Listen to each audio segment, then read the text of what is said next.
Israeli soccer fans in Amsterdam were beaten and injured in violent clashes. They're from cultures that didn't experience the Western Enlightenment, and they're very opposed to Jewish people. And as Europe begins to take more and more of these people in, and they have their reasons, labor, population growth, whatever it may be, but it will change the culture of these societies irrevocably. Absolutely. And you will see more of this the more these new arrivals begin to take hold in the society. May I repeat the story which you told us?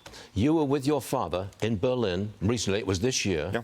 You were at your hotel, you wanted to go to the Jewish Holocaust Museum, correct? The Jewish Museum. Jewish Museum, and 2 cabs refused to take you there. Yeah. On separate occasions. They just refused to go.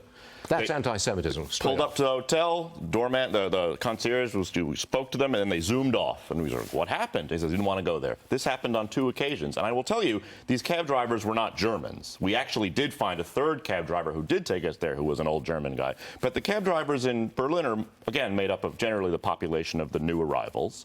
Well, where's this? It's awful, but this just reminds me of the 1930s.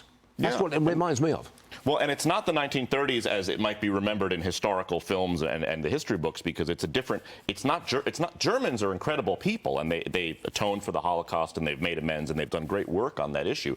It's primarily coming from the new arrivals. We need to just be open about this. In America, 57% of American Muslims have said they believe that what Hamas did on October 7th was justified. There was a poll conducted by Signal Polling shortly after that massacre, which found this. And that's a very, very difficult statistic to swallow. It hasn't really been studied or covered since then because pollsters don't want to go there. Sure. But you have to imagine, in Europe, where you have a much more radicalized population, what that figure could be. So it's very frightening. And again, the more that this population is allowed to grow and self-radicalize and permeate the broader European culture, the more you're going to see this. There's a professor at Columbia University who canceled classes because of the Trump win.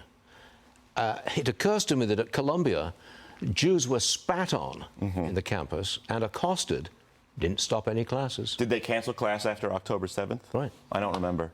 I don't think so. No, you know damn well they didn't. No of course one they didn't. No. So it just, again, it shows you the values, it shows you the priorities. Everything in the world is racist, sexist, whatever, but they have to be dragged kicking and screaming when it's a Jewish person. Always. Right. Jon, thanks for your contribution to the show. We always appreciate it. Thank you, sir. Thank you.